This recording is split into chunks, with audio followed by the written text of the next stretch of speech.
Good evening, ladies and gentlemen. Come to you live from the outskirts here, and it's the Gaming Saloon for November 24th, 2024, with your hosts, Peacemaker248, Rampant Epsilon, and Tommy Boy. What up? I might have forgot to make sure that the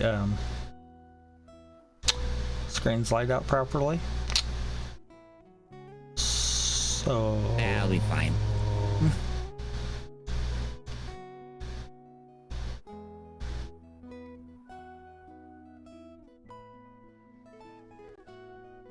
We get Game Awards talk. Our favorite thing to talk about at the end of the year that doesn't irritate all of us in some degree at some point. Oh no, it fully irritates all of us. What? We do have some smaller news along with it. But before we get into any of that, who wants to go first and talk about things they've played the last couple of weeks? Since we usually don't have three people, so I usually throw to Tommy first. I could start. I started Monster Hunter World again since I don't have the money to pay for Monster Hunter Wilds.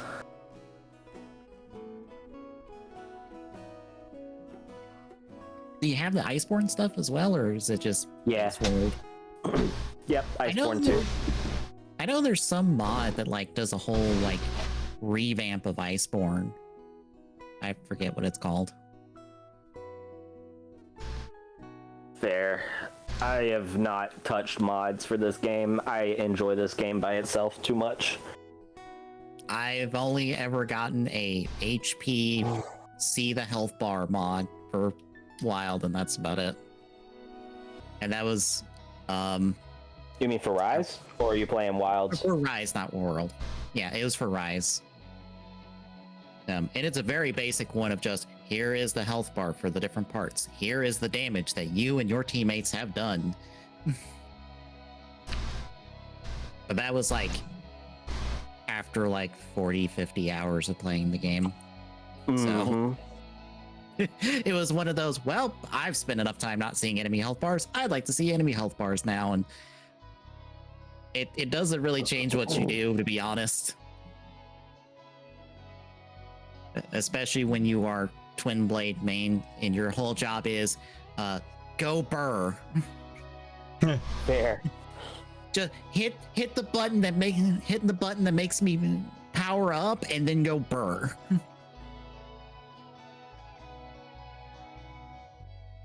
I actually wanted to see how many hours I had. 102. Okay, yeah, that makes sense. I have 102 hours in the game. Sounds about right. And somehow I only have 28% of the achievements. I don't know how that works.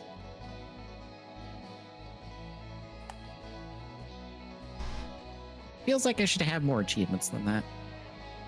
Well, maybe not because you're not an achievement hunter. True, but I guess it doesn't help that the achievements descriptions don't help sometimes.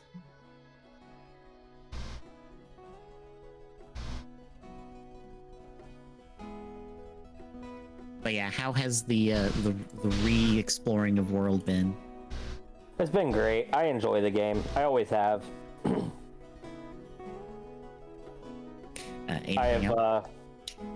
I've also been playing. I used to play the Warhammer 40k Dawn of War games a lot, and then I stopped playing them for a little while. I've recently started playing Dawn of War 1 again, and it cannot stand the fact that I have an ultra-wide monitor. It hates me for that one reason alone.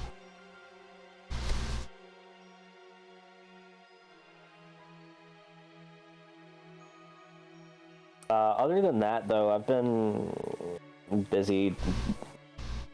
I say quote-unquote working, door dashing, making money to keep myself afloat until I can find a job. That sounds like the boat I'm in. Yep.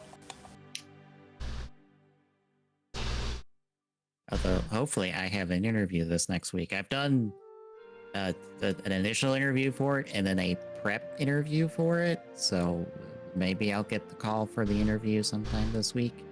Maybe. Hey, here's hoping. If it is, it'll be fantastic because it'll be actually for engineering for once. Hooray! Instead of not engineering, which has been the struggle.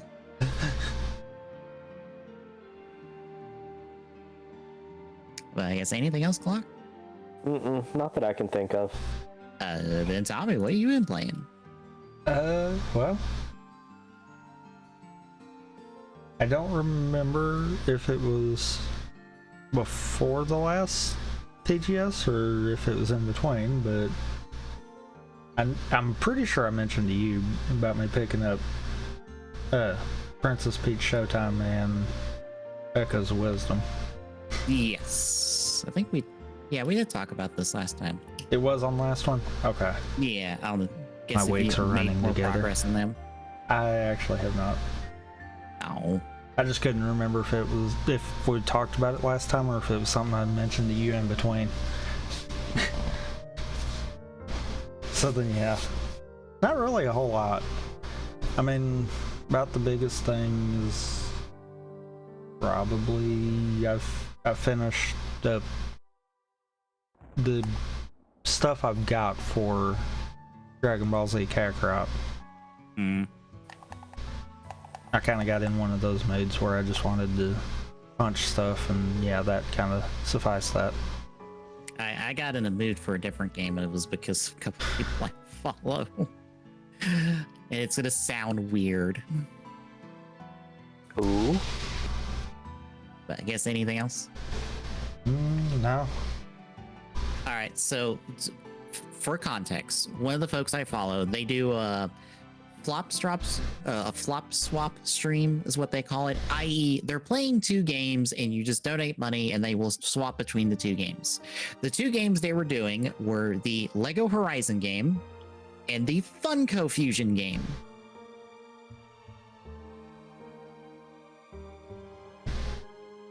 I.e.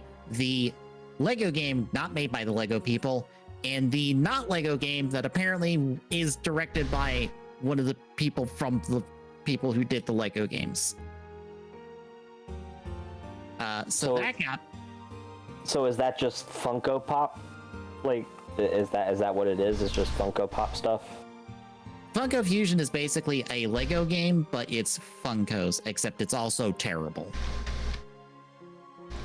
Gotcha. And the Lego Horizon game is a Lego game, but it's Horizon Zero Dawn, and it's just kind of meh. Gotcha. But it got me in the mood to do some retro achievement stuff, so I went back to the original Lego Star Wars to do the retro achievements for that. Like, old ass original Lego Star Wars that is basically like defunct because you should just play Lego Star Wars 2 because all the levels in Lego Star Wars 1 are in Lego Star Wars 2. But I wanted to do the retro achievements for it. I forget how much progress I did. I've technically beaten the game because I did episodes 1 through 3. But it's not that hard to like do completionists on it because you have to beat the secret level, which is basically the opening of episode 4. You have to get all of the like maxed out stud stuff for the levels, which I haven't done. I'm missing that on 3 levels. And you have to get all the canisters, which you can't get all of them the first time through. The game is designed to make you come back with free play, because in the Lego games, you initially play through with like whatever characters you're supposed to play through for the various scenes. So like the opening of episode 1, you only get to play as Qui-Gon and Obi-Wan and whatever protocol droid is in that scene. That's not C-3PO, but is basically C-3PO. That person. That's the only 3 characters you get to play as. But when you do free play, you pick a character and the game automatically fills in like 7 more characters that essentially fill out all the extra stuff you would theoretically need for the level. So it would give you an astromech droid out of the ones you can play as in the game. It'll give you a protocol droid. It will give you a Sith, because the Sith are the only ones that can move dark side force objects that are in some of the levels. It'll give you a few blaster characters. So it will definitely give you one that can use the grappling hooks. But it sometimes will not give you Jar Jar. It's important to have Jar Jar because he's, I think, the only character in the game that can double jump. Oh. It will also give you either Anakin, like Kid Anakin, or Kid Boba, because they need to be able to go into, you need them to go into vents to get to like walled off locations. So you'll end up getting one of them too. Ooh. But yeah, bear in mind, it is Lego Star Wars 1. It is super basic, simple. Levels take like 5 minutes tops. And it's also, I think it's this version of the game, because I forget if Lego Star Wars 2 does this. It technically has a cut level that they've re-added because it doesn't have the opening chase sequence from episode 2. Because it was cut for time. I forget if Lego Star Wars 2 added that back in, or a different Lego Star Wars game added that level back in. But yeah, I did that. I've done a bunch of Ode to Castlevania, unlocking characters and stuff. Besides that, it was getting on a decent sleep schedule for once. And I've got the Sora amiibo. So now I have all of the unique character Smash amiibo now. And I've got Noah and Mio from Xenoblade Chronicles 3 ordered, and they'll be in the next week. So I'm basically then caught up to amiibo that I want outside of the new Splatoon 3 ones, or the DLC. So once I have them, I guess I'm done with amiibo, because I don't think we're going to get any more amiibo past them. I don't think. But that's all I got. Shall we get to the news? Yeah, let's do it. You sound so excited. Okay. All right, Game Awards. Being Lock talked about the Game of the Year already, since the nominations are out. But I don't think you've seen the nominations for Game of the Year, Tommy, so we get to hear your reactions to them. But it's Astrobot, Balatro, Black Myth Wukong, Elden Ring, Shadow of the Erdtree, Final Fantasy VII Rebirth, and Metaphor ReFantazio. You're going to see those names pop up a lot as per Game Awards standards, because usually whoever is in Game of the Awards usually gets put in a lot of different categories. You know, the bad thing is, I feel like there probably should be some kind of a challenge in it, but I have a funny feeling it's gonna come down to either Elden Ring or 7. Honestly, yeah, those are the two I feel like I've heard people bang on about all fucking year. Like, Black Myth Wukong might come in and like sneakily win it, but like the other three won't, which is a shame, because the other three are like the superior options here. Just to throw that out there and like have someone be mad at me over it. The other three options there are the better games, I feel like. I'll be honest, I'm kind of surprised Tommy didn't have the same reaction about Shadow of the Erdtree that we did. Oh, he probably doesn't know that's a DLC. Yeah, like no. not a standalone DLC, mind you. No, DLC that requires you to play 40 hours of Elden Ring to then access the DLC. Yeah, makes sense. I should specify, not just 40 hours. You need to be proficient enough to be able to even contend in that DLC. Mm-hmm. And it's not one of those DLCs like other games where it's like, okay, let's boost you to that level so that you can actually play our DLC. No, you get the DLC and the game tells you good fucking luck. But yeah, people have been raising a stink about Erdtree Tree getting in there and No, Elder Tree is fine. Yeah. oh, okay. Elden Tree. But yeah, people raise this think about it. And Jeff Keighley got ahead of it, be like, "Oh, we're allowing DLCs to be voted for Game of the Year," and I'm like, "Cowards, the lot of you! How dare you pick this DLC instead of Ode to Castlevania for Vampire Survivors? How dare you be cowards, the lot of you!" Honestly, it doesn't surprise me that they wouldn't pick Vampire Survivors for stuff, because Vampire Survivors got a massive, like, yeah, this is fantastic when it first released, and then it died.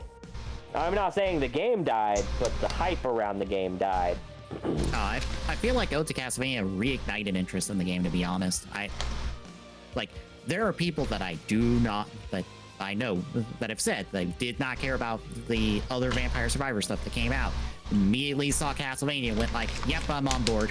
Yep, I'll pay $5 and listen to all the like redone Castlevania music," because all the Castlevania, because also as a part of the DLC and part of doubling the roster of characters, big huge map with a whole bunch of bosses and stuff. All the music is newly arranged Castlevania music for the game. And it's all the various like Castlevania themes from over the different games. Fair. Like, you could not get more of a love letter to Castlevania as a franchise than this DLC right here. And this is ignored in favor of overtuned difficulty Souls-like. Hooray. I'll be honest. I really get annoyed with the amount of people that are like, yeah, Souls-like, those are the games. And it's like, one of my biggest qualms, and I'm gonna get shit for this, and I could not care less. Dark Souls. There is little to no fucking story, and you cannot tell me otherwise. I'm sorry, I'm supposed to glean the story from picking up an item that says Twin-Born Souls? Oh yes, that's great storytelling. I mean, it worked for Destiny. I will be honest, I didn't like Destiny either. There's a difference between story and lore, and I do not like that we try to make them the same thing. Agreed. Destiny has a story. It does not tell it very well, but it has a story. But it also has lore, and the lore is what people bang on about all the time because it's honestly the more interesting shit. Yeah. See, and the biggest problem is the fact that you look at Dark Souls versus a game. Let's do another Souls-like, right? Lords of the Fallen, not the reboot, the original Lords of the Fallen. It did not get that much screen time. People didn't seem to care for it, but at least it had a fucking story. You actually knew what the fuck you were out there doing. You knew what was happening. There were people talking to you that actually, like, hey, shit's going, wonky. We need you to kill these bosses. Rather than you just killing the bosses and going, why am I doing this? Oh, to get stronger. Okay. Why do I need to get stronger? Oh, to kill more bosses. Okay. Look, you're not saying anything that I don't already feel about what Souls-likes of just like, well, these are certainly interesting. And if I felt like digging down the layer from story to lore or just watching people's videos about it, I would probably care, but I don't. So yeah. And I 100% agree. That is what is so infuriating. Elden Ring, at least there is a little bit more story. I will give Elden Ring that. Compared to the Dark Souls games, there's a little bit more story in Elden Ring. You have NPCs that are a little bit more interactive and can actually give a little bit of exposition about what the fuck is going on around you. But it still has the same problem of not telling you anything about what the fuck you're actually supposed to be doing until way later in the game. Which is... Right. Oh, sorry. I am able to keep going, sorry. I thought you were done, so we could go through the rest of the nominees. Yeah, you're good. I'm sorry. I can rant for days about the Souls-like games. All right, game direction: Astrobot, Balatro, Black Myth Wukong, Eldtree or Erdtree, Rebirth, and Metaphor. I.e., whoever's probably winning Game of the Year is going to win this. So, okay. Honest to God, I don't know anything about Rebirth Fantasia. Or Refantasia, whatever it is. Metaphor will do. Metaphor, yeah. I don't know anything about Metaphor other than it's made by Atlas, and like you said earlier, it's just all of Atlas combined into one. Because for like a greater context of Metaphor, all of the old guard of Atlas that have made all of the different personas and stuff, this is their game. Because I believe New Guard are working on Persona 6 for the most part. So this is just what the old guard of Atlas have been doing for the last like several years or so. Which is why I also say it's kind of a culmination, because it's what these people have been working on for like a decade plus. Basically since like, honestly, SMT and Persona first started probably. Gotcha. Adaptation, me and Glock already touched on before. Arcane, Fallout, Knuckles, Like a Dragon, Tomb Raider. Any extended thoughts on those besides Arcane? Please win, because you're probably the best one here. Arcane, Wait a fucking minute. Arcane, I could see an argument for Fallout. Mm-hmm. Hold on a fucking minute. I have to look something up because. Hold on a fucking minute. What are you looking at? When did?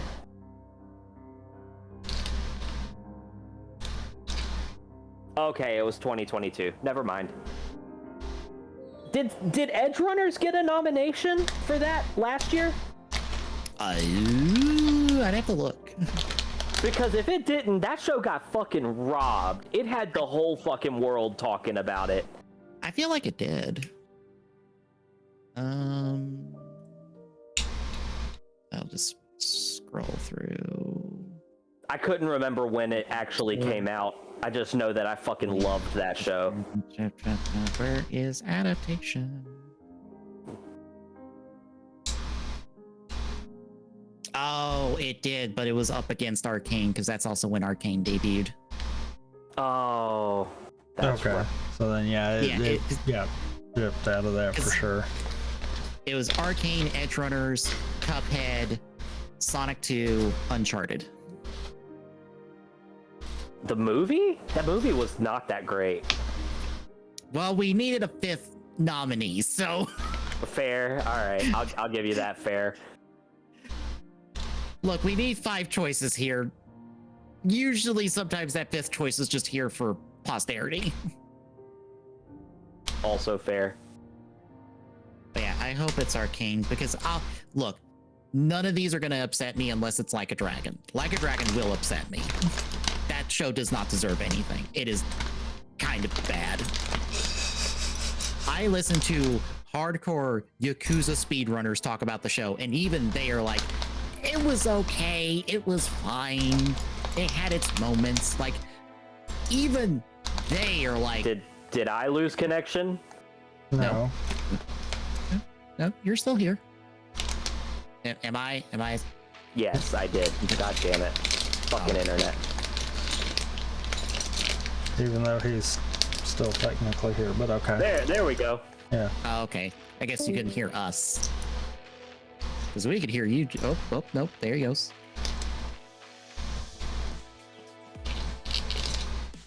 But yeah, I kind of hope Arcane wins, especially since I guess the second half of it is now aired. Even though I'll say this without really getting into spoilers, they do kind of like give things to open the door for more stuff that maybe just isn't set where we're currently at.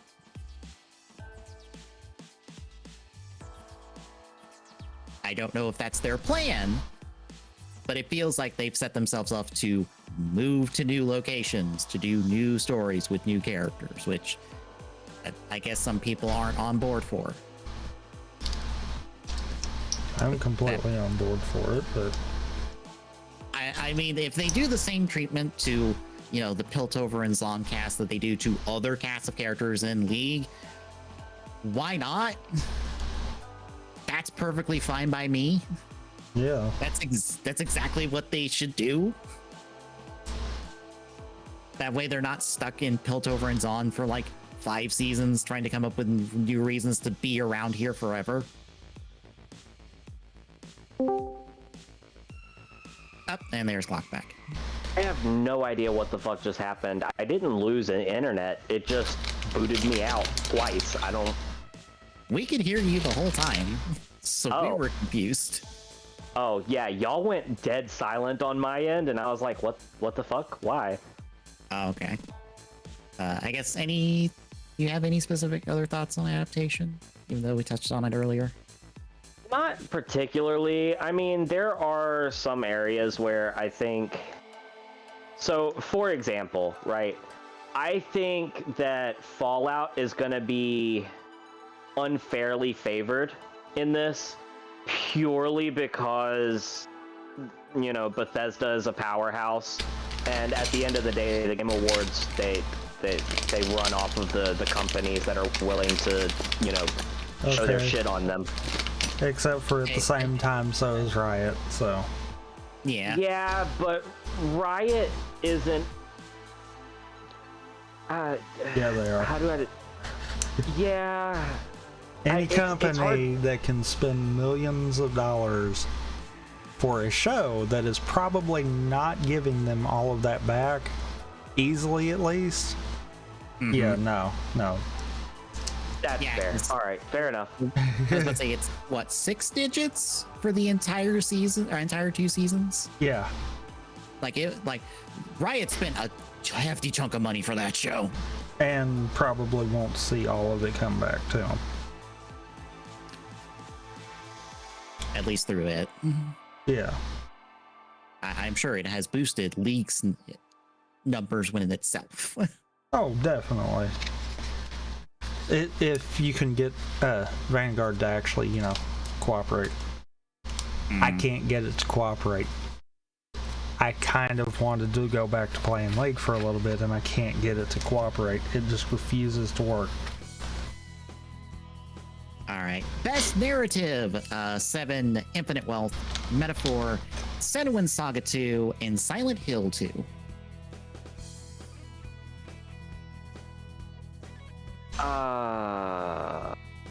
Why is Senua's Saga on this list? Because the sequel came out this year. But what I'm saying is, that game was very poorly received, and everyone that I know of has outright said that the story is a far cry in the wrong direction from the first one. Oh, I know. I have a hour-long video essay by one of the folks I follow who just goes, yeah, no, this is definitely not as good as the first game at all. It does not function. I also know that some people have not particularly cared for the Silent Hill 2 remake and what they did, which is, would you like bloat? Would you like this game to be longer than it needs to be? Because that seems to be the main complaint I've heard about Silent Hill 2. Yeah. Let's see. Best art direction: Astrobot, Wukong, Urtree, Metaphor, Neva. I have no idea. It's a Devolver game. Oh, I know this game. I've seen the trailers for this game.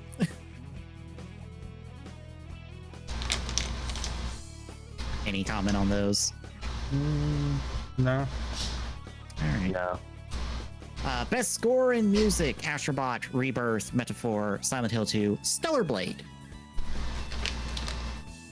I would give that one to either Stellar Blade or Rebirth. Which, in fairness, that is a very unfair topic. Final Fantasy has always had incredible soundtracks. I mean, so does Atlas and all their games, and that That's Metaphor fair. battle theme is very good. I haven't seen anything other than like what was in the trailers, for example, so I couldn't tell you. Let's see. Best audio design: Astrobot, Black Ops 6, Rebirth, Hellblade 2, Silent Hill 2. First appearance of Call of Duty in the list. Any thoughts? You want to know, honestly, now that you bring Call of Duty up, it's kind of funny that Call of Duty got gypped in this entire show, especially considering, like, from what people have said, this has been one of Call of Duty's best campaigns by far. I think it's because it just, I don't know, it kind of just came out a bit under the radar because I guess it came out under all of the Activision acquisition stuff. Yeah, I think a lot of it is probably, but I'm gonna put on my tinfoil hat here. I genuinely think a lot of it is because of the acquisition. I think it is because there is such a innate distrust or hatred for Xbox that I think it was immediately thrown to the wolves. Yeah, Activision totally didn't have a hand in that beforehand or anything.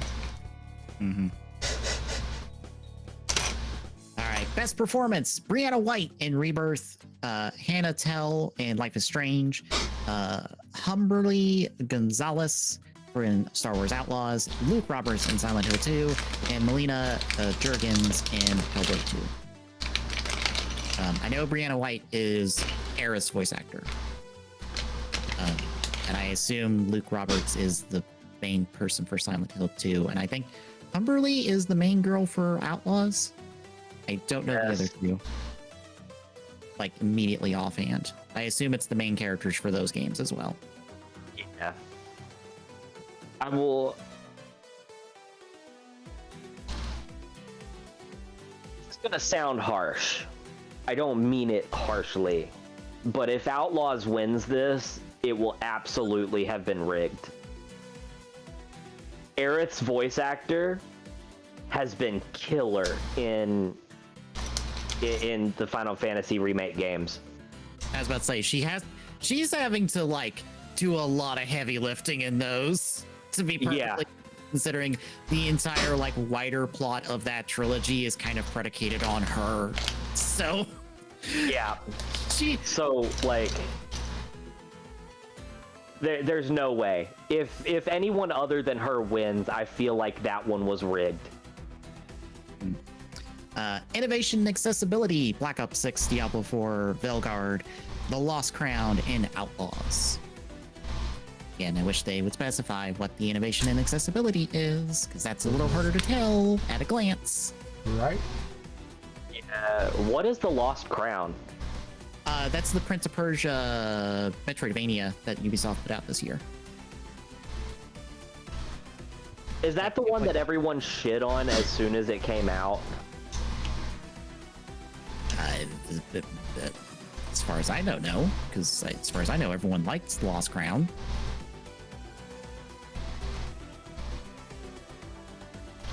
But I could be wrong.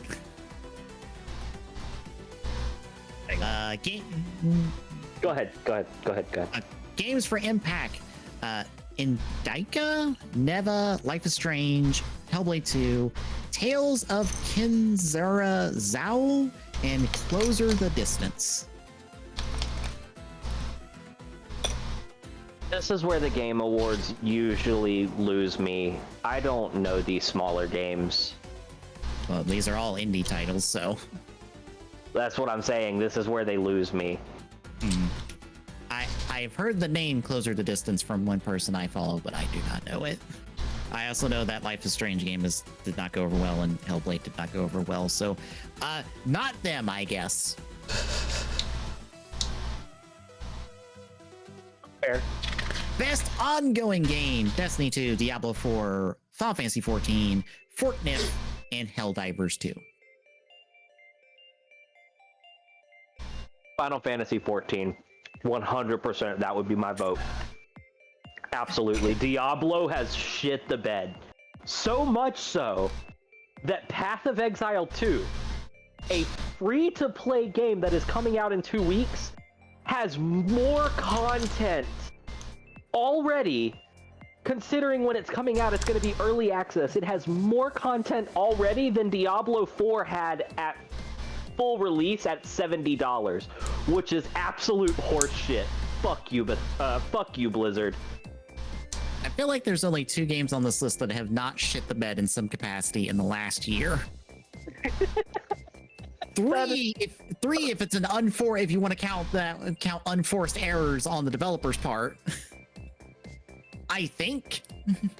That's fair, but at the same time, yeah, that's fair. I feel like you should probably give Helldivers 2 some credit because it was not the creator's fault.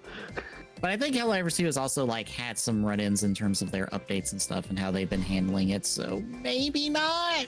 Fair. A lot of the fans have been wanting them to buff shit, and they just keep nerfing everything. Yeah, so like only 2 games here have kept their noses clean for a whole year. I feel like that has to be a part of that is, hey, have you not fucked up in a year? Also, Final Fantasy XIV's most recent expansion apparently was fucking, like, perfection.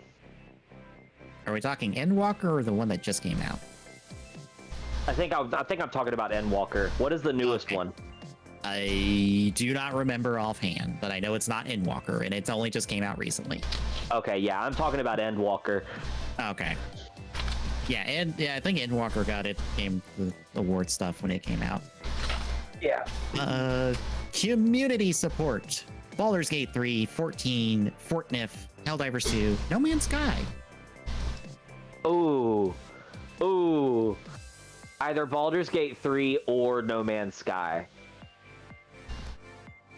But I have to go with Baldur's Gate purely because, one, nostalgia. I played the originals and fucking loved them, so when 3 came out I was in love, but also because Larian, despite saying outright after this is released, this is all they're doing of Baldur's Gate. They're not making another game. They're not making DLC, which they haven't. All they've done is update with more, which I guess you could say the updates are DLC, because the updates have been like additional cutscenes and shit. They've done free updates. They have not done like bigger, like, yeah, expansions of content. Right, which is honestly, I mad respect to Larian. They came in, they showed everybody what a game company is supposed to fucking do, and they walked the fuck out with a mic drop. And I think they have to deal with Hasbro, and oh boy, do I have to hear about how Hasbro are continuing to be fuck-ups every week. As someone who follows toy news. Oh boy, Hasbro, you are... It doesn't even have to be toy news. Don't even get me started on Magic.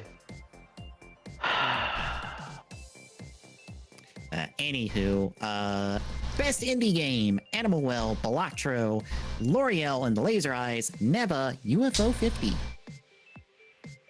What is this one? Best indie. Best independent game. I'm gonna go off of your word and say Balatra. I don't fucking know. I know UFO 50. It's kind of a throwback to what's the terrible game that has Cheetah Man in it? I can't think of the name offhand. But I it's don't know right offhand. Yeah, it's an 80s Fighters? game. No, the game Cheetah Man. It had like a big collection of games. It was garbage, and it was like on the Atari, I think. Cheetah Man? Yeah. The Cheetah Men? I believe so. Okay, I'm looking at the game. I don't know about a collection. Action 52. That's what it is. That's what I'm thinking of. Ah. It's a throwback to Action 52. NES. My bad. Not Atari. I'm too far back. It's kind of a throwback to that, and where it's a bunch of collections of smaller games, but it's way better. Okay. And I know Animal Well, I've listened to a podcast talking about it. It didn't particularly go well. That's what the screenshot's from, is from Animal Well. Okay. Let's see. Best debut indie, Animal Well, Balatro, Manor Lords, Pacific Drive, and The Plunky Squire.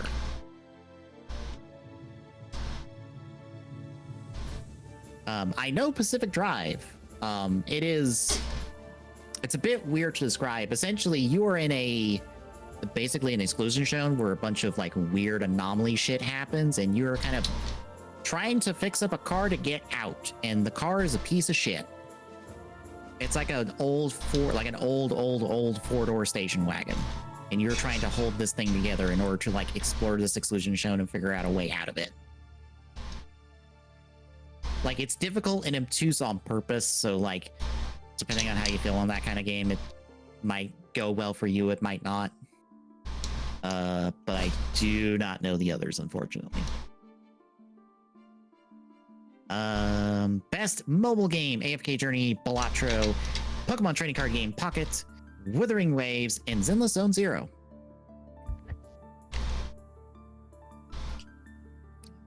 I know half of these at least, and I have played half of these. Actually, I've played all of them but Wuthering Waves, actually, because I tried out AFK Journey.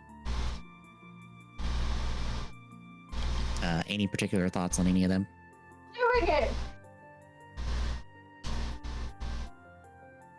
I will take that as a no. Best Sorry. VR... Oh, okay.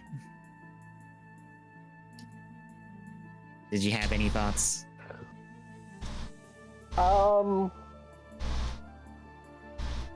I'm sorry. If you can hear her, she's giggling in the background now.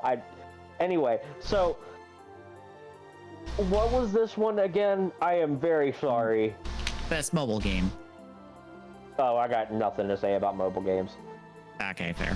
VR AR game, Arizona Sunshine Remake, Asgard's Wrath 2, Batman Arkham Shadow, Metal Hellsinger VR, and Metro Awakening. I haven't played it in VR, but I know Metal Hellsinger was pretty fucking cool when I played it. I enjoyed it. I also know that I played the original Arizona Sunshine, and that was really fucking good. So I imagine the remake's probably just as good. I know people have liked the Arkham VR game, so that is all I have to contribute. The Arkham VR game that's only available on one VR headset? I guess. I don't know that specific.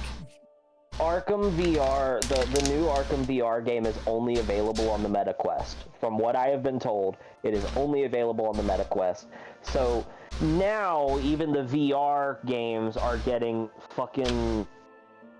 even they're getting to the point of having like fucking exclusives, which is bullshit. Okay. To be fair, there's only like 2 VR headsets. Yeah, but I spent $1,000 to have an index. Okay? And at this point, it feels like it was a fucking waste of money. Because Valve has done fuck all with it since. Uh-huh. Alright. Best action game, Wukong, Black Ops 6, Helldivers 2, Stellar Blade, Warhammer 40k, Space Marine 2. First appearance of that game.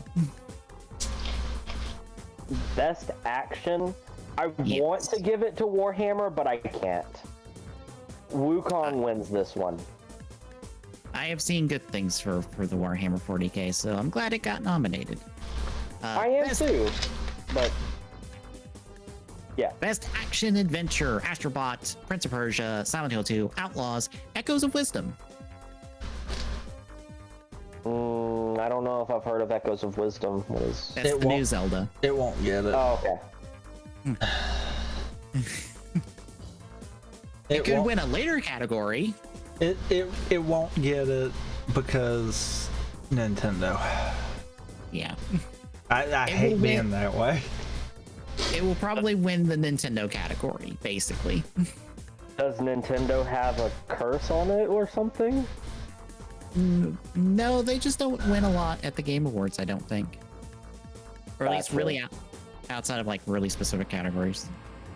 Best RPG, Dragon's Dogma 2, Erdtree, Rebirth, Infinite Wealth, Metaphor.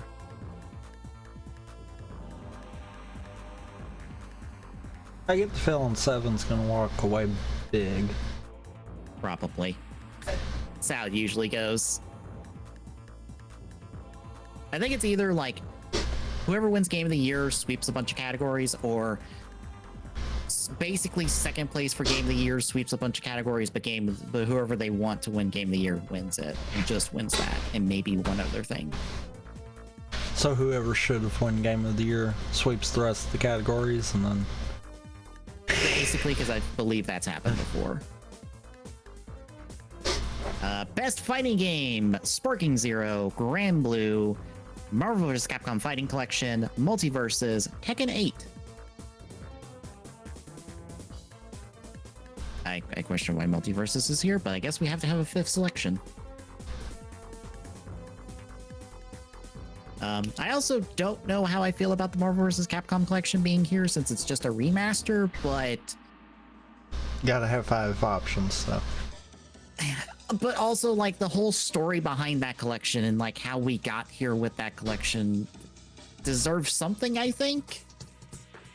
I don't know. That feels weird. That's a complicated one. Otherwise, they probably should go to Sparking Zero. That's the one everyone, I think, has cared about at this point.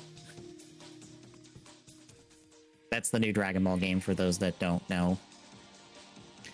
Best Family Game, aka the Nintendo category, because it's Astro Bot, Princess Peach, Super Mario Party, Echoes of Wisdom, The Plunky Squire.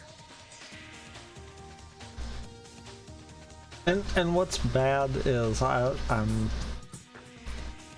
honestly sitting here looking at this and I'm like, okay, if Nintendo walks away with this one for sure, that's gonna be tough between 2 of them, I have a feeling.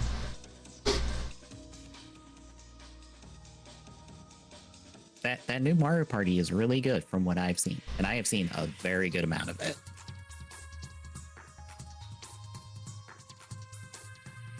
But it probably will end up being Zelda. I don't know. I'm kind of with you. I think Mario Party's got a shot. If it's Peach, I will cackle. If it is Peach, I will be kind of glad but surprised at the same time. I'm also be okay if Astrobot wins this, because Astrobot is also really good.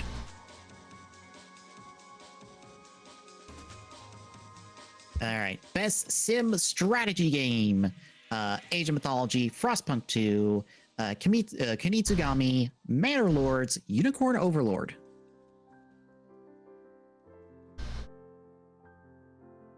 Meh. I pull for Unicorn Overlord because I would like Vanillaware to like have some awards, as they continually make games that almost bankrupt themselves.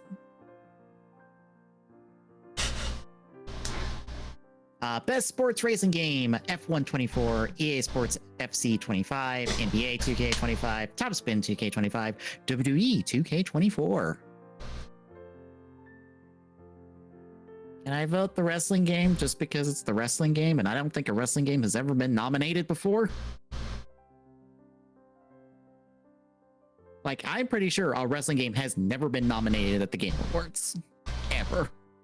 That wouldn't surprise me. Yeah. Best multiplayer: Black Ops 6, Helldivers 2, Mario Party, Tekken 8, Warhammer 40k. God, this one feels unfair. What do you mean? You have a shooter, Mario Party, a fighting game, and a shooter.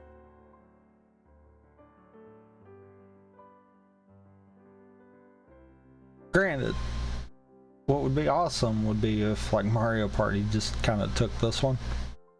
I will cackle if it does. Like, please let Mario Party beat out 3 shooters in a fighting game for multiplayer.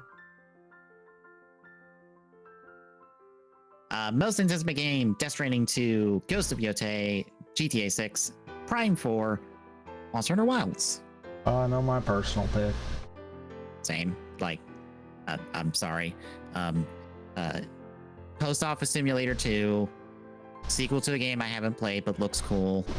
GTA, game that I literally could not run when I did the beta, or Prime 4. I feel like there's only one option here that I care about. Like, I'd be like, oh, I'm also interested in Wilds, but then I played it and it ran like ass, and I'm like, well, I don't care about this game anymore. Because there's stupid dumb decisions on how to optimize that game. And I guess, even though I said it in the pre-show, I'll kind of reiterate that here, since Prime 4 did kind of get mentioned. Yeah, it is official for next year. It is on the Nintendo site stating 2025, so the question is when next year, but it is next year. I'm just gonna skip the rest of these because it's all the stuff we've never really cared about, which is esports team, esports athlete, esports game, content creator. Like, I for what? Like, as usual, I don't recognize anybody on the content creator list. I mean, about the only thing would maybe be esports game, but seeing as how we've not played any of them recently. Like, usually when we mention that one, we've at least played League kind of deal. Yeah. Like, it's Counter-Strike, Dota, League, Mobile Legends Bang Bang, which I've never heard of before, and Valorant, which is Counter-Strike but made by Riot.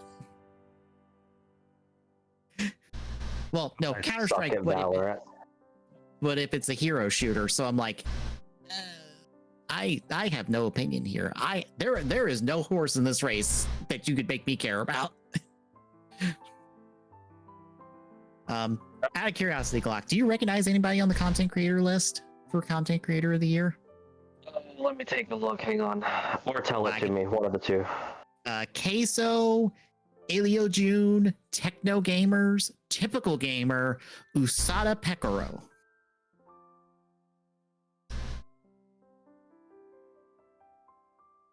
The last one, I believe, is a VTuber. And I'm like, when I went through and did votes, I picked the VTuber because fuck it, VTuber. Yeah, Usada is a VTuber. What was the first one again?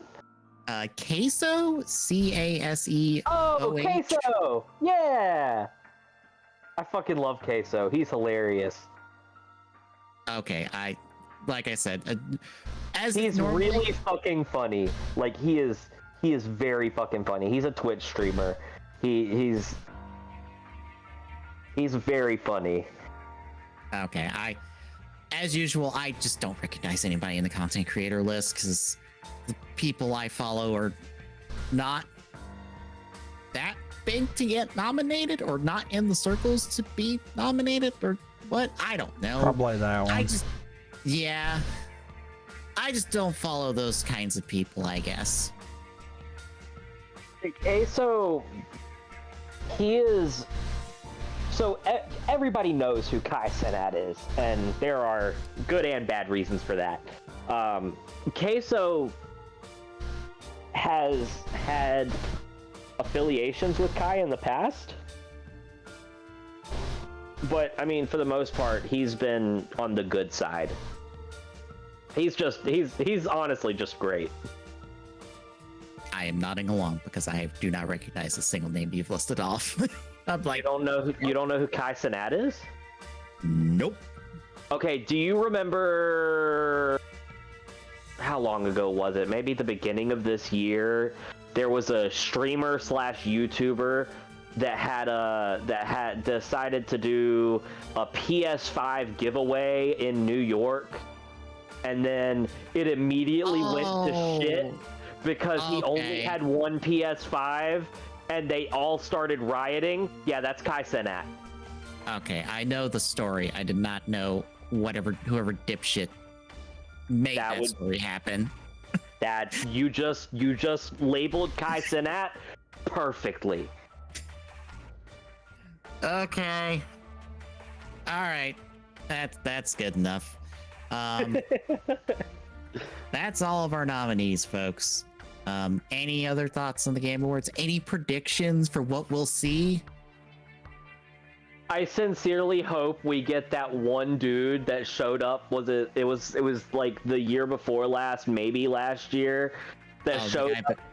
The YouTuber that did the Need for Speed reveal, and he was so fucking cringe. I want to see a return of the Quantic Dream Star Wars game, if only to inflict psychic damage on people one more time. Quantic Dream Star Wars game. Star Wars Eclipse. This was revealed at the Game Awards like several years ago, and we have heard nothing from it since because nobody wants to work at Quantic Dream. Yeah. I want it to show back up because I want people to be afflicted with psychic damage of being reminded, oh god, this exists. I know this will definitely not happen, but I think it would be a complete troll move if Nintendo revealed the Switch 2 at the Game Awards. I know this will never happen, but that's one of those that would be such a troll move. Okay, the two things that I want to happen game-wise, two things that I want to happen that will never happen, and every single year I pray to the gods above that maybe I'll hear something. Jade Empire 2, which after the absolute horrific shit show of Veilguard so far, I don't think BioWare is willing to open that can of worms. I was about to say, has BioWare done anything good in the last decade?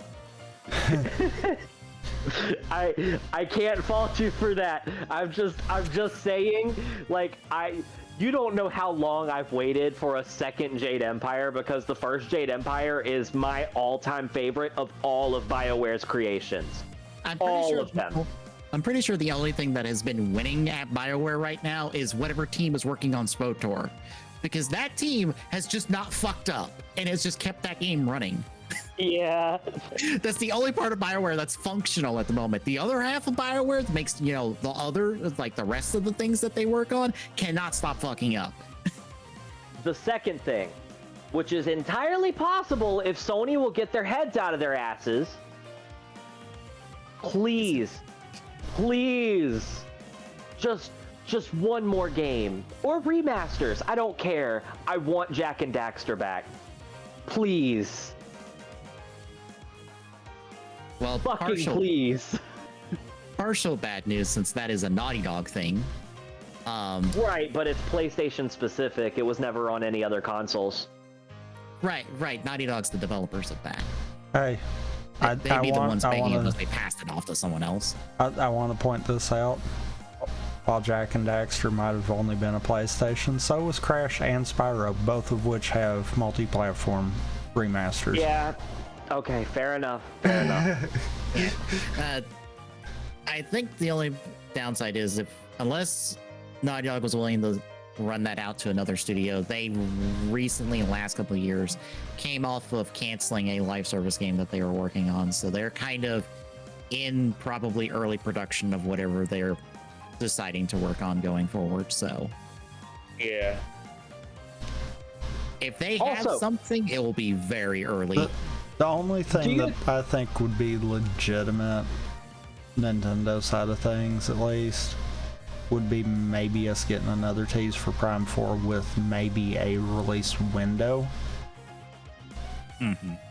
Like, probably spring or summer 25 kind of deal, and leaving it vague like that.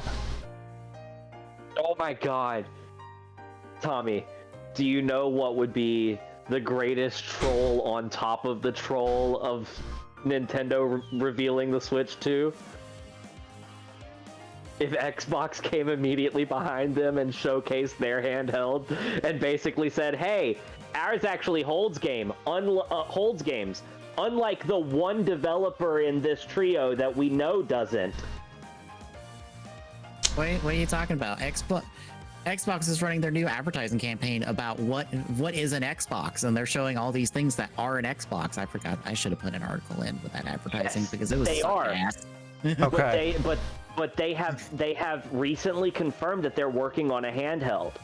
But Yeah. if they reveal the handheld, Yeah, you know what their handheld, I'm sure, is going to consist of by the time it's said and done? An app for smartphones.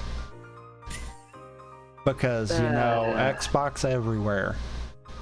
yeah. They're trying to take the Skyrim approach to Xbox. While I appreciate it to some degree, I would also say that it wouldn't be a bad decision to make a handheld competitor to the Steam Switch? Gear and the Switch. Steam Deck. Or yeah, the Steam Deck and the Switch, to make a handheld competitor, because let's be honest, literally any of those can absolutely wipe the floor with Sony's fucking poor excuse for a handheld. I was about to say it's not even a handheld; it's just remote play. It is. That's all it is. That is all it is. It can't even work as a separate device. You do realize that's all the Xbox would wind up doing too, right?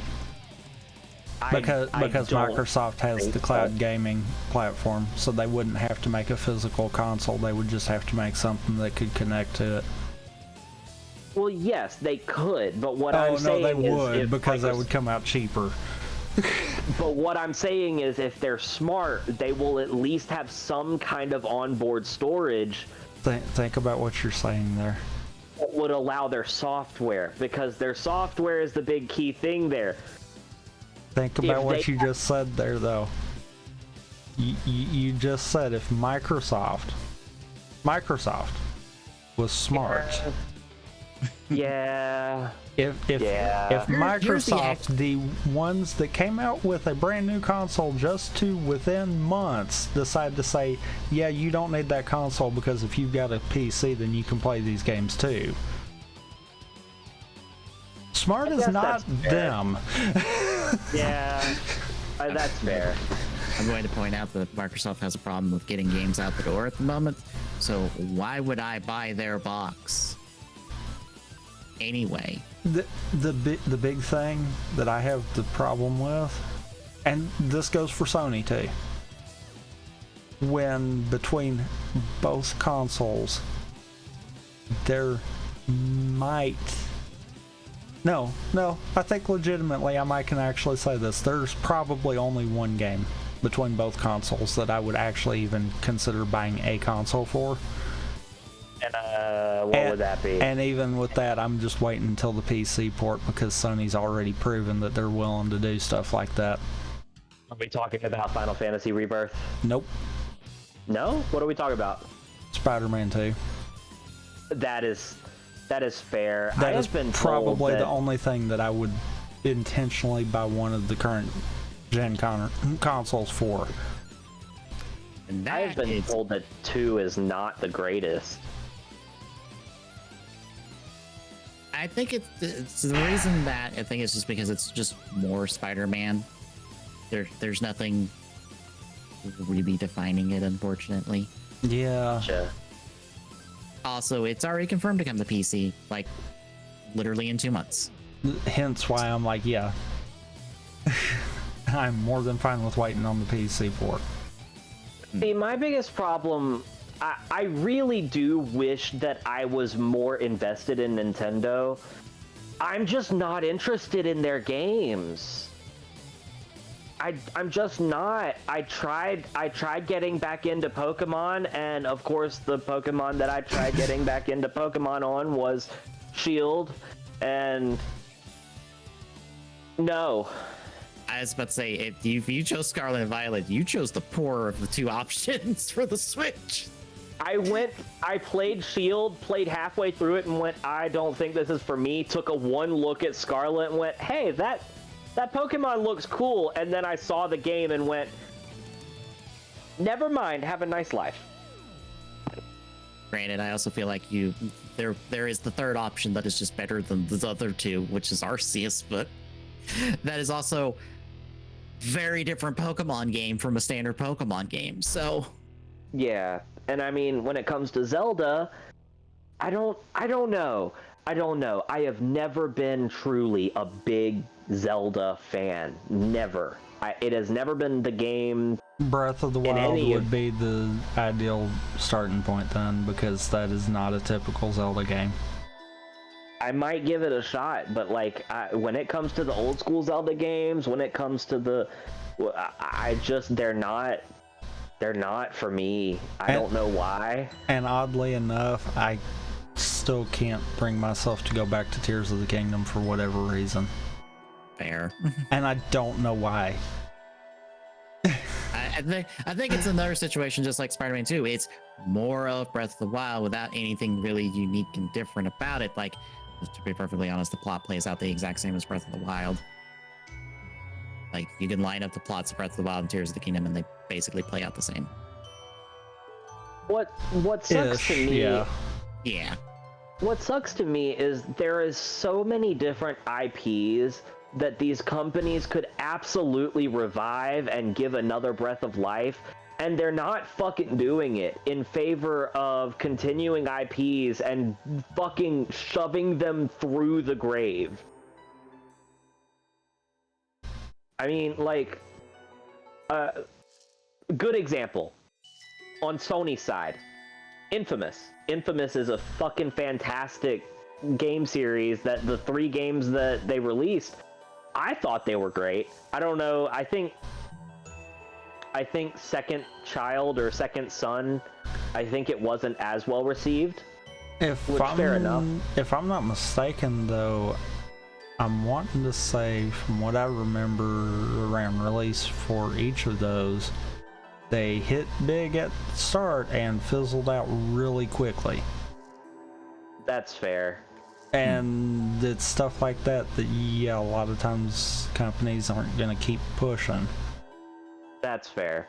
And that is Sucker Punch, which are currently doing the Ghost games. Yeah, that's fair. And the only reason I say that is, compare that to what a lot of the hype around Prime 4 is. Prime 4 literally, before we got this last trailer for it, only had a title card with the 4. Didn't even have a working title or anything. The only thing that everyone knew it was gonna be Prime 4. It has changed hands since that card, and people are still just as hyped for it now as they were when it was first teased. My biggest concern about continuing these IPs is, like, look at I mean, Dragon Age, look at Mass Effect, look at okay, fair enough, they're both BioWare. What's a good example? If you're wanting one from a different company, why don't you talk about Assassin's Creed? Assassin's Creed is a fucking... all of Ubisoft is a prime example. I wouldn't necessarily say all, but most. Really? Yeah, the Mario and Rabbids game. Unfortunately, the guy behind that game is no longer at Ubisoft. Yeah. And went and made their own studio, and I'm like, how did Nintendo not clap this man up and just be like, nope, you're working with us now? I gotta say, I feel like the reason that was such a success was because of the fact that it was heavily Nintendo. Like, that was... Ubisoft didn't get much room to do what they wanted. Nintendo was most likely in the room going... Oh, it was the other way around. Other way around Really? on that. Yep. Really? The only time that has ever happened. That is insane. Here's the thing. The head guy for that game talked about this. They brought in Miyamoto to look at their model for Mario that they built from the ground up for the game. Miyamoto thought Nintendo passed them the assets for it. He thought that was something that Nintendo gave them. Their built from the ground up model of Mario. for Mario wow. plus Rabbids. And it makes me wonder too if after that might be some of the inspiration for the design for like Wonder, because it's got a very similar cartoon style to it. Yeah, that team behind at Ubisoft were the ones that went to Nintendo with that pitch, and Nintendo was impressed by it and went, go. And then that's incredible, because I know Nintendo is fiercely protective over their IPs. And that's why I said I'm surprised Nintendo did not grab that man, because I'm like, they know that guy knows their stuff. I'm like, but why are they not grabbing him and like putting him somewhere? But where has the success for Mario and Rabbids actually been? It's actually been in Ubisoft's field. So it would make more sense to not have him as a part of Nintendo. That way they can kind of say, you do you, but when this fails, we're pulling our stuff out. Hi, Starlink. That's kind of like they did also with, you know, the original Mario RPG. Yeah. That's fair. It's one of those. It makes sense that they're doing similar to that with it. The question's going to be, what does that mean going forward? Are we going to see another Mario and Rabbids or not, kind of deal? I would bring up Star Fox in a conversation like this, where I'm like, on one hand, I would love a new Star Fox game. On the other hand, Nintendo can't seem to figure out what Star Fox is outside of 64 again, because that seems to be the only one that works. Well, you know, it's because that is the last one that actually worked. Because we've tried to reskin a completely different game. Mm-hmm. Tried to build a sequel from that spun off game that decided to be reskinned. And think that we can continue continuity that way. And then we do a reboot that everyone, that they're like, this is totally not a reboot. And I go, bullshit, it's a reboot. Bullshit, this is 64 again. And guess you what can't it lie was? to me. It was a reboot. But they keep tacking on, but they tacked on all the gamepad stuff on it, so nobody wanted to play it because it was a ass way to play that game. I didn't finish it because, you know, it's a pain in the butt to try to fight Andros with the gamepad. Yeah. And that is my thing, is like, pretty much the only Nintendo games that I am really interested in are old Nintendo games. The Paper Mario games, and, you know, the new stuff I don't really have an interest in. And that's my biggest problem, that's not selling me on the Switch, and probably won't sell me on the next Nintendo console. The whole reason the Wii was such a big seller for not just you know, kids, but for parents, was because of the fact that it wasn't just Nintendo. It was, you know, there were more adult games like Call of Duty. There was, you know, stuff like that. Maybe they didn't run the best on the system, but it was still a fun and unique experience that kept people wanting to play it. And then, of course, you had Wii Sports and stuff like that. With the Switch, I don't know. It's just not as intriguing to me. Does that make sense? Yeah. All right. Shall we hit our rest of our news? I guess so. All right. Quickie one. From Remedy's shareholders meetings, they have confirmed that Control 2 will be an action-adventure game. That's it. That's all they had to say. So annoyed that we're getting Control 2 before we even get the possibility of a Quantum Break 2. That's because Remedy does not own that anymore. What? But hold on a second. Alan Wake Wait a minute. Alan Wake 2 officially bridged the gap between Control, Quantum Break, and Alan Wake. How the fuck do they not own something that they are actively trying to bridge the gap and make canon in their universe? Because they're not making direct references to Quantum Break. They are vaguely pointing at Quantum Break without saying anything from Quantum Break. Because Microsoft owns Quantum Break. And Microsoft won't let them work with it. So they're going, hey, we are referencing Quantum Break, but we can't say Quantum Break. That is very, very annoying. Because Indeed. that is my favorite. Yeah. They have to vaguely gesture at it and just go, we are talking about Quantum Break, but we can't be specific because then we get in legal trouble. This is just for me since it is a slow new week. Honkai Star Rail did their usual showcase thing for their new updates this past week. Version 2.7 basically serving as an epilogue to the Penacony stuff and a prologue to the, I forget the name of the planet offhand, but it's like a Greek themed planet that we're heading off to next with version 3.0. With this update, both Sunday and formerly called Ting Yuan, now called Fui, will be playable characters. The big thing in this update, and the thing I'm most excited for, we finally get a room on the train after not having a room since we boarded the train, and we get to customize it. It is also the largest room on the train. Huh.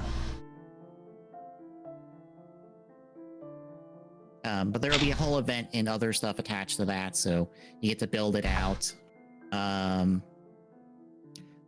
Otherwise, that is basically it. The update drops December 4th. I guess any thoughts on that? No. Fair enough. Like I said, it's for me. A bit of a misnomer on the title, but apparently at least to Rocket League, because I believe the original thing was to Rocket League, we're looking at some MonsterVerse stuff coming to Rocket League, and by extension Fortnite.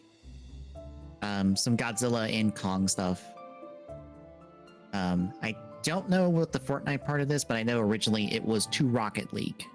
So I guess maybe some MonsterVerse themed cars. But any thoughts on Big G and Big K, I guess, coming to the Fortnite? No. Additionally, Fortnite Crew is getting more value. Apparently, basically all the season passes and stuff that they've got right now. So your Battle Royale pass, the Fortnite pass through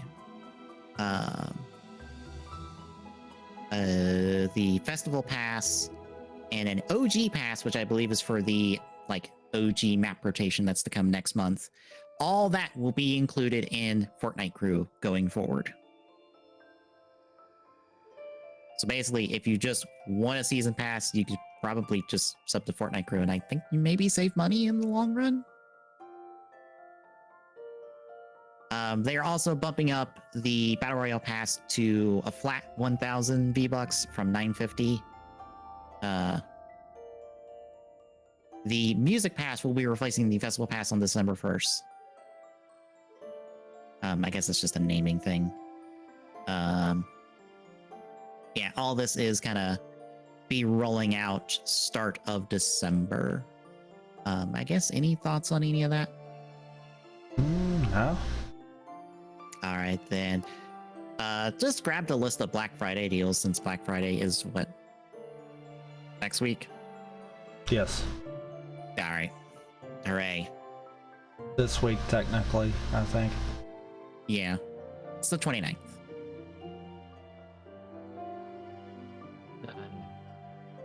I guess we can just I guess I'll just run through some highlights here. Over on Amazon, Elden Ring's $20. Persona 3 Reload's 25. SMT5 Vengeance, the better version of SMT5, is 25. Super Monkey Ball Banana Rumble is 20. Dragon's Dogma 2 is 40. I think Metaphor is 50 as well, but that's not much of a deal. WWE 2K24 is 23.71. Best Buy has Avatar for 20. Balatro Special Edition for 20.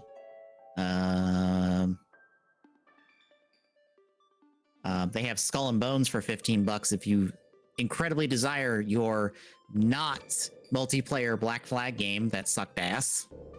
I was about to say, I wouldn't even call it. It didn't even hold a candle, which is really fucking sad because I was excited for that game. I think if you want your Black Flag game, you might actually have to pick up the new Yakuza spinoff game. To be perfectly honest, you might have to pick that up. I saw it looks hilarious. I can't wait for that to come out and be really good and people go, Ubisoft, what the fuck? Fucking RGG over here, like banging out like 5 games in 4 years, outdid your ass. And they just reused assets from Infinite Wealth. What are you doing? Some Nintendo deals at select retailers. You can get Tears of the Kingdom for 50, Mario Maker 2 for 40, Pikmin 4 for 40, Odyssey for 30. Sony has Spider-Man 2 down to 40, Outlaws to like 52, Helldivers is 32, RE4 Remake is $20. That's definitely worth it. God of War Ragnarok is like $20 or $30. I guess that's an edition difference. Not Pokemon for 22. Alice? Power World. Oh, yeah. Oh, okay. I didn't. Where? Oh, yeah. Power World is worth it though. I enjoyed Power World when I played it. I played their previous attempt at this and it was like, this is fine. I don't incredibly desire to play another game because, to be honest, everything Power World has, they already did in Craftopia. Yep. I didn't even know they made another game. Most people don't know they made a game before Power World that is basically just Power World because it has all the same mechanics. Even the catching monsters mechanic is in Craftopia, apparently. I didn't know about that part.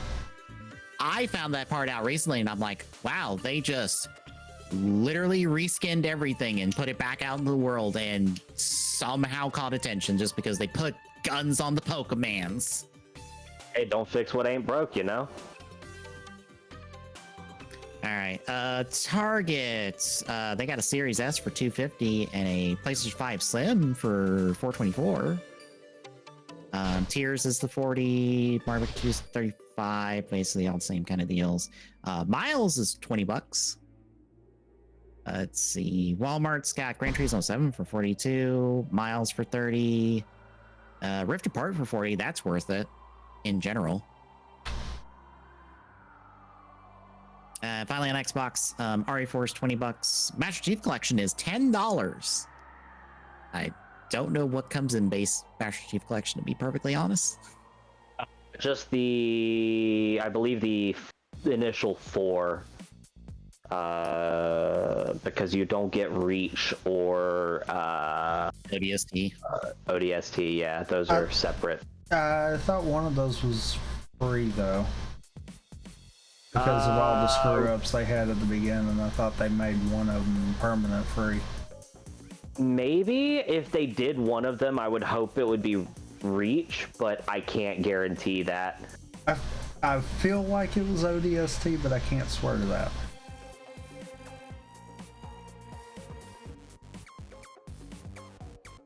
I mean, I wouldn't discount ODST. I like ODST. I'm not discounting ODST. I'm just saying I think Reach. If I was to put the two of them up against each other, I would go Reach before I would go ODST, purely because I feel like Reach was the final, send off.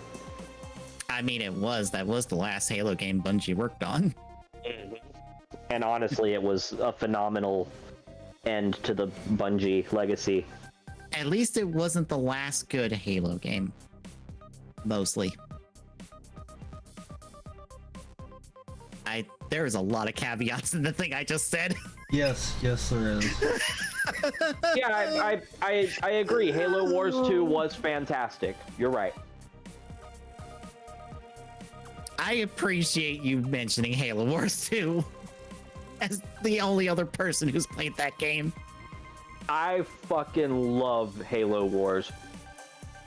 Halo Wars 2 was fantastic. Halo Wars 1 was fantastic. I have not played... I'm hoping that Gears Tactics is on the same level as Halo Wars. But I haven't played it yet. I haven't either. I keep forgetting that that's a thing. But yes, you're right. That was not the last great Halo game. Halo Wars 2 was.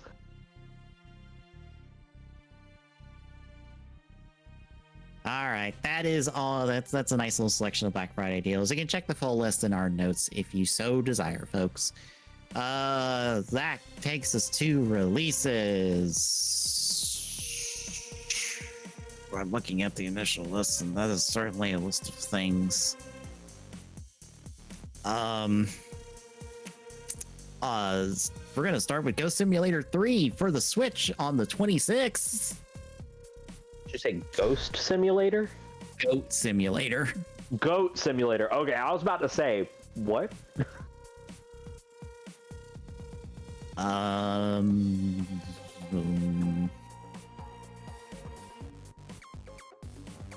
We will go to something on the 28th.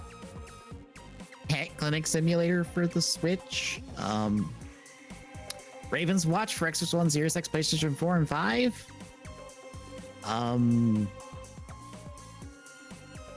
Wow, there is like nothing. There's like nothing. There's not even a funny sounding title, at least. I'll at least go with those.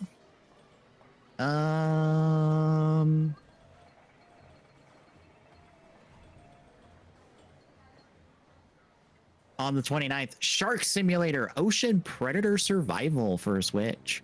Tank versus Tank for Switch. Oh, we are in the dredges. On the 30th, the Sonic the Hedgehog 3 movie promo cartridge for the Genesis. Yes, they actually made a Genesis cartridge to promote Sonic 3. There's not really a game on it. There's just some voice clips, some posters, and saying that a trailer comes out, I think like Monday.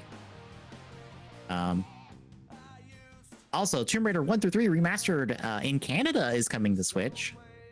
And then Turok 3 Shadow of Oblivion for Switch. On the 2nd of December, Lollipop Chainsaw Repop for Xbox One and PlayStation 4. On the 3rd, Animal Crossing Pocket Camp Complete for Android and iOS. Warhammer 40k Dark Tide for PlayStation 5.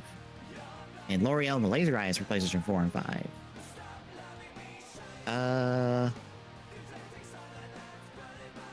On the 5th, Infinity Nikki for PlayStation 4 and 5, Android and iOS.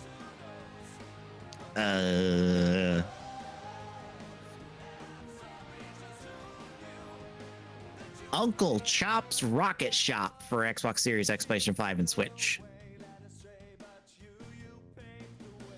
On the 6th, Funko Fusion for PlayStation 4. Indiana Jones and the Great Circle for Series X Premium Edition. Marvel Rivals for Series X and PlayStation 5 for you folks wanting the hero shooter. Master Chef Learn to Cook for Xbox One and Switch.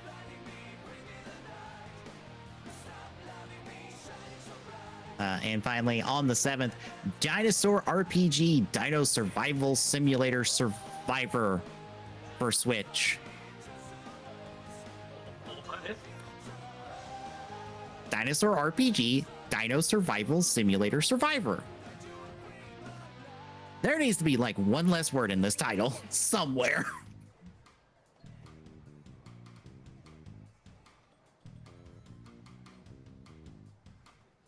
Also, I am pretty sure this is some schlocky ass. Oh yeah, this looks incredibly like eh. Yeah, this is some schlock I'd expect on Steam. Anyway, that is our releases, folks. And that is basically gonna do it for tonight. Anything else? No. All right, then tomorrow we're doing more writer craft? Question mark. Yep. All right, we're doing more writer craft as we chip away and discover where more stuff is. Thursday, I'll continue Valkyria Chronicles after I somehow cheesed out a boss. I felt like this week.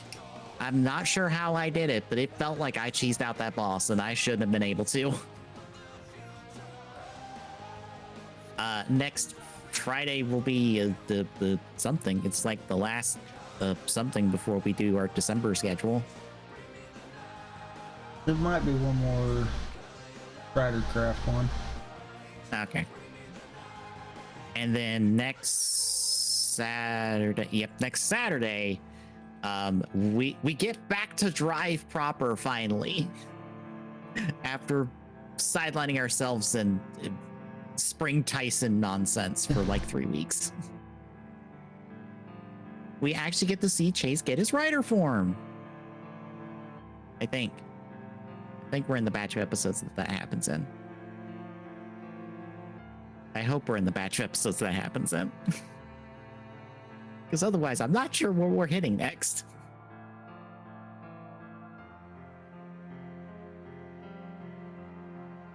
But anyway, between now and then, if you like what you're seeing, drop a follow. Really appreciate it. Chipping away at the Filico. !social in chat gives you the links to all of our socials. Yes. All right. And then ! Discord and chat with this one link. Drop by, say hi, and we'll see you tomorrow, folks.